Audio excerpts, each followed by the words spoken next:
Hello everyone, Radhe Radhe. तो आप सभी कैसे हैं? अच्छे हैं? मैं भी अच्छी हूँ। दोस्तों, आज की सुबह की शुरुआत मैं अपने ठाकुर जी के साथ कर रही हूँ। मैंने नहा लिया है सुबह और मैं आ गई हूँ मंदिर में। और आज मुझे मंदिर की साफ़ सफाई थोड़ी करनी थी। डीप क्लीनिंग नहीं करनी थी, लेकिन हाँ, हफ्ते में एक बार मैं मंदिर को अच्छे से क्लीन करती हूँ और सभी भगवान के कपड़े चेंज कर देती हूँ और आसन बदल देती हूँ, माला वगैरह भी बदल देती हूँ। तो मंदिर के कपड़े से साफ़ सफाई करती है। और पीतल की मूर्तियाँ होती हैं तो काली हो जाती, तो उन्हें भी मैं साफ़ कर देती हूँ। और हफ्ते में एक दिन ऐसी साफ़ सफाई मैं करती हूँ। और नहाने के बाद में सबसे पहला मेरा काम होता है अपने लड्डू को उठाना और उन्हें कुछ खिलाना। तो बस पूजा की तैयारी हो गई है। और मैं हमेशा पूजा में ताज़ा ही पानी भरती हूँ, उसी से नहलाती हूँ। रखे हुए पानी से कभी भी नहलाना नहीं चाहिए। तो मेरी पूजा हो गई है। और सुबह के नाश्ते में मैंने अभी बनाए थे चीले। तो अभी मैंने सबको खिला पिला दिया है और सभी अपने अपने काम पे निकल गए। तो अभी मुझे कोई डिस्टर्ब नहीं करेगा। तो अभी मैं ना घर को खाली करूँगी। मतलब वो सामान, जैसे हमें लगता है कि जो चीज़ हमारे ज़्यादा काम की है, जो सही है और जो ज़्यादा ख़राब ना हो, तो उसे ना यूज़ कर लेंगे। और जो ज़्यादा ख़राब होगी, यूज़ नहीं हो सकती, उसे मैं कबाड़ी वाले को दे दूँगी। जो कभी कभी क्या होता है, हम लोग इतना सामान अपने घर पर रखते हैं जो हम कभी यूज़ ही नहीं करते हैं, लेकिन पता नहीं क्यों वो रखा रहता है।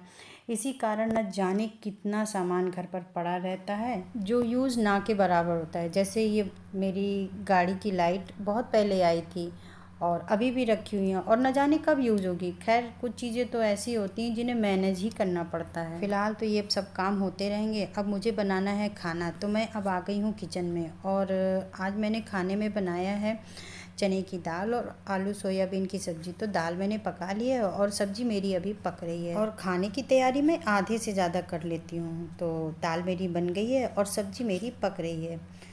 तो कुछ लोगों को लगता है ना सेम रूटीन। हाँ, हम सबका सेम रूटीन ही होता है, मेरा भी सेम रूटीन है। हम सब की लाइफ में सेम रूटीन होता है कि रूटीन को हम फॉलो कर सकें, क्योंकि मुझे पता है कि ईश्वर की ही कृपा रहती है कि ज़िंदगी सही से चल रही है। इसलिए ना सबका सेम रूटीन रहता है, सभी फॉलो कर पा रहे हैं।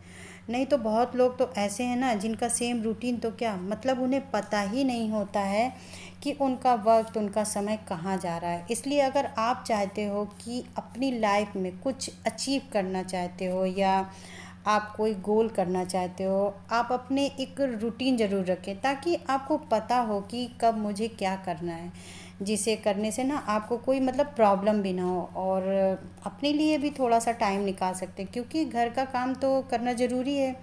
हम सब भी महिलाओं को घर का काम बहुत ज़रूरी होता है और अपने लिए भी टाइम निकालना ज़रूरी है।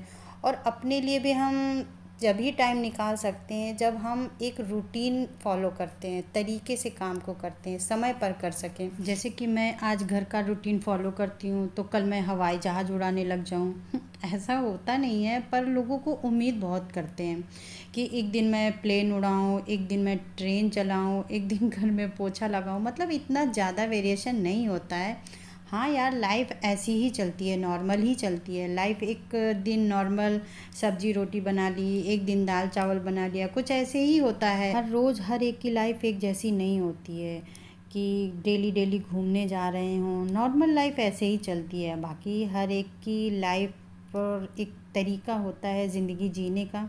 किसी को बहुत घूमना पसंद होता है, तो किसी को कुछ पसंद होता है, तो किसी को कुछ पसंद होता है। अलग अलग रूटीन होता है और अलग अलग तरीका होता है, अलग अलग पैटर्न होता है।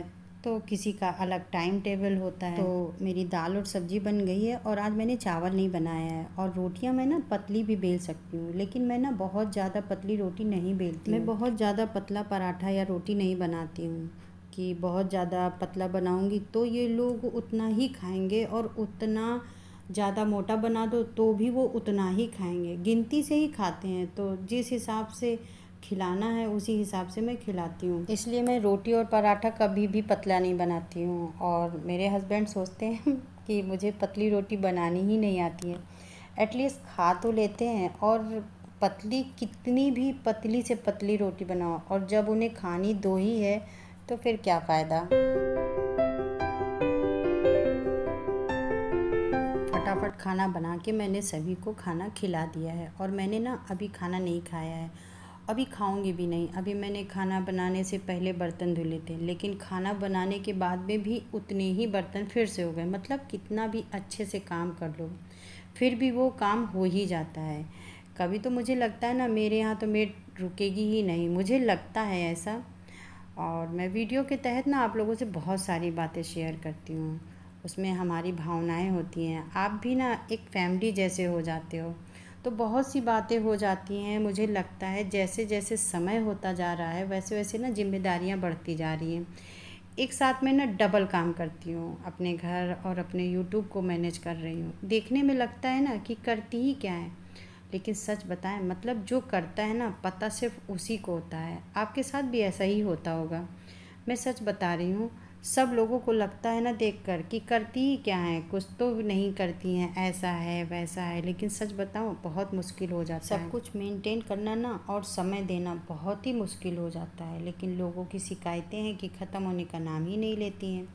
और बर्तन मेरे अब सब धुल गए हैं, और भगवान के सुबह मैंने कपड़े और आसन बदले थे तो बस वही अब धुलेंगे। और सिंक में बर्तन धुलने के बाद में एक बार साबुन से अच्छे से सिंक और टोटी साफ़ कर दो तो वो हमेशा साफ़ ही बनी रहती है, गंदी ही नहीं होती और अभी मैं भगवान के कपड़े धुल रही हूँ और साबुन नहीं है तो एक नया साबुन लूँगी, क्योंकि यूज़ किया हुआ साबुन मैं कभी भी भगवान के काम में यूज़ नहीं करती हूँ, हमेशा नया साबुन यूज़ करती हूँ। और किचन का काम ख़त्म करने के बाद मैं खाना वाना खाया और फिर मैं थोड़ी देर सो गई थी।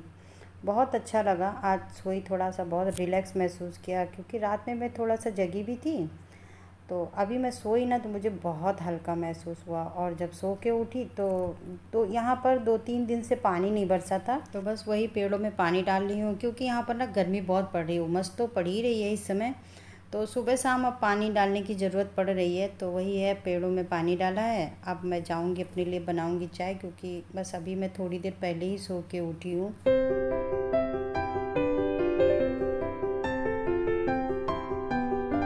और चाय पीने के बाद में मैं छत पर आ गई थी। बहुत ही अच्छी हवा चल रही थी, बहुत ही अच्छा मौसम था, और बादलों पर अपना ही एक कलर था जो देखने में बहुत अच्छा लग रहा था। बादल कितने सुंदर लग रहे थे। और गुरु पूर्णिमा के दिन से ही बहुत सारी पतंगे बादलों में दिखाई देने लगती हैं।